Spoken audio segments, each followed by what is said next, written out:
So typically living in sunny Southwest Florida, we live in paradise. However, in the last 3 weeks or so, we've had back-to-back hurricanes, and that is one of the things we have to take into consideration whether you're moving here and or whether you're living here already. In this video, what we're gonna do is we're gonna talk about tips and tricks of how to secure your homes and your boats / toys so you don't get a notice like this person did in regards to moving their boat off of the pavement, right? So make sure to stay to the end. We got lots of really great tips and tricks and fun ideas, and let's just jump right in, get started. Sounds good. Hurricanes, typhoons, cyclones. These massive storm systems, known by different names all around the globe, all start the same way, as mere disturbances over the warm ocean waters. With winds that can exceed 157 miles per hour, these storms are not just natural spectacles,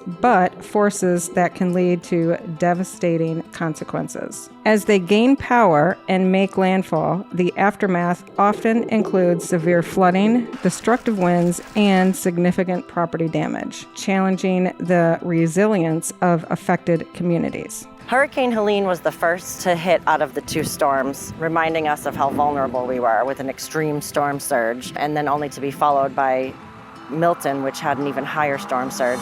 Excuse me, I believe you have my stapler. Milton was no ordinary storm, escalating rapidly from a Category 1 to a Category 5. Milton epitomized the unpredictability of nature. Fueled by unusually warm Gulf waters, Milton's wind speed soared up to 180 miles per hour. Its path took a historically unusual turn towards Tampa, a city that had not experienced a storm of this magnitude in over a century. Our own neighborhoods weren't spared. We faced relentless rains and winds that caused extensive flooding and damage. Particularly hard hit were Englewood and Manasota Key. While we feared a massive storm surge, thankfully it was less severe than anticipated, though still very impactful. Behind me is Charlotte Harbor, and across the way there is the Sunseeker Resort. And fun fact, Jim Cantori was here visiting, which any local knows we don't want to see him in town.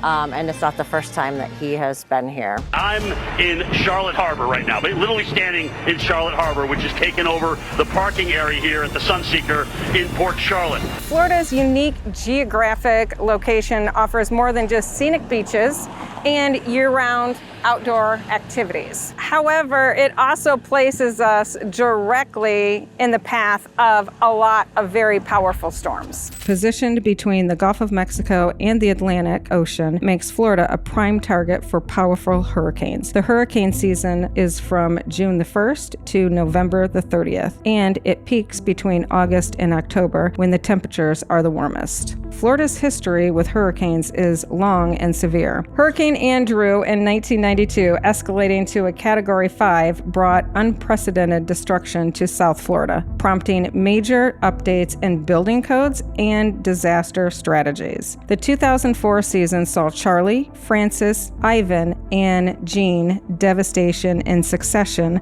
while Hurricane Michael in 2018, also a Category 5, caused catastrophic damage to the Florida Panhandle. With our history of powerful storms, it's crucial to prepare homes to withstand hurricane conditions. Florida's building codes are designed for this purpose, requiring robust construction standards. Homes must have reinforced concrete, impact-resistant windows, or hurricane shutters, strapped roofs to withstand winds over 156 miles per hour. These measures are essential for structural integrity during a Cat 5 storm. You told me earlier you knew a trick about impact windows, so what is it? When we're showing houses and you want to double check if they're impact windows, and you can take your little phone flashlight and shine it on the window, That's really and if cool. there's 3 lights, it's impact. And Cody Menard taught me that, so thanks, Cody. Emergency preparedness kit, definitely water. And get it early because everybody goes crazy at the stores. Yes. They also take all the toilet paper and bread. So Yes. you want to get that stuff early. Non-perishable foods, flashlights, batteries, hurricane snacks, and beer, of course. Candy, snacks, beer, wine. And then, because you have kids, my kids' age, battery chargers for the phones, Oh, yes. right? Those little, yes. because you know how freaked out they all are always about their phone dying. Gas up your car early. Gas don't for the wait till generator. the last minute. Boy, that pisses me off. Why do people do I that? don't know, propane for the grill. Propane for the grill. That was something we were actually looking for. Yard and surroundings. I kind of liked this one. Boy, my husband's he's gonna love this because I'm admitting something on camera that he's right about. Something I had totally forgot about. I just thought he wanted to get up on the roof, and he jumped up on the roof and he blew out all of the gutters from all of the leaves. And I was like, oh, that was actually a really good idea. So you can get better drainage and that stuff's not flying. You're a boat owner. How do you prepare your boat? That's really Billy's department. We took the cover off, so we didn't lose the cover. It got it completely dirty. Ours sits on a trailer in our yard. Okay. But that way we saved the cover because I knew that would have just torn off. And he basically anchored the whole trailer. The boat's already secured to the trailer, and then he anchored the trailer to the ground. Oh, he did? He did? Oh, okay. Yeah. Now, I know your dad has had a boat in the water in the past, so how has he prepared the boat in the water? And he has a very large, expensive boat. He just, pays attention to how the tides are going to go and what the winds are going to do. And I've actually seen him suspend the boat before by anchors. But I'm not sure exactly what he did this time because the surge was so high that the boat could have come off the top of the lift. But he secured it with lines and other things. And unfortunately, it stayed put. So It did, okay. So something that was new for us this year is an RV. We have a fifth wheel.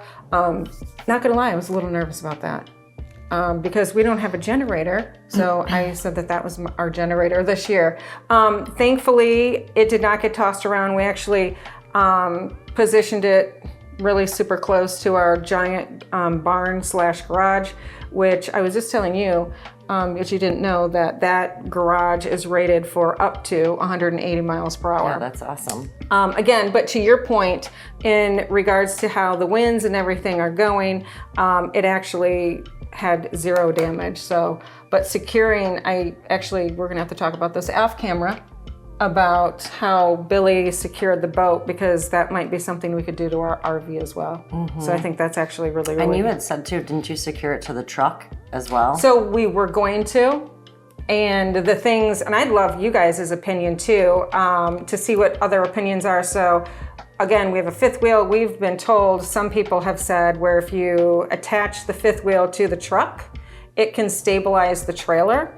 I don't know how true that is. Other people are like, oh my gosh, you're gonna, if the winds get wonky or whatever, it's gonna, take both. I know. Yes. I definitely want opinions too, but I would know love that. I have seen them both go and twist, absolutely. and then it's, Yeah, then you're screwed on both aspects. So good point. Implement flood defenses like sandbags, flood barriers. Actually, Bez and Jesse, thank you. They showed us a cool thing from Amazon, and you can order these flood barriers, and they just roll out. They basically, I think they have like a gel almost inside, and the water makes them fill up, and they create That's cool. a flood barrier. So if you're getting a little bit of water, it helps hold them back. I also have heard, I don't know if Northport was doing it, but I know the city of Punta Gorda was doing it, sandbags. Yes, sandbags.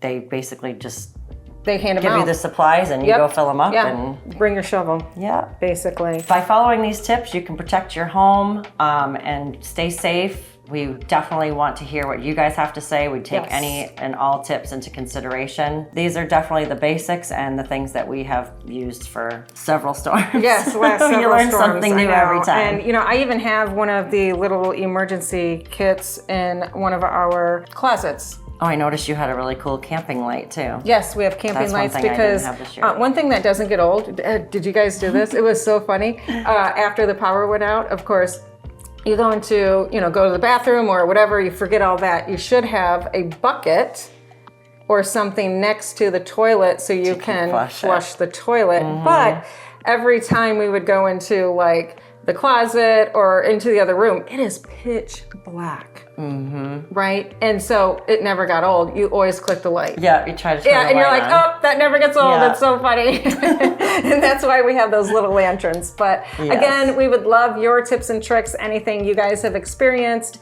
and or are knowledgeable about. So make sure to like and subscribe to our channel. And we're going to be coming at you with a bunch more of fun videos with you and I and all across Southwest Florida. So we'll see you in the next video. It potentially also puts us directly in the... We're gonna try it again. All right? Here comes the cops. It was a Cat 4, one of the highest. I can't do it, they're looking at me. Are you gonna arrest us?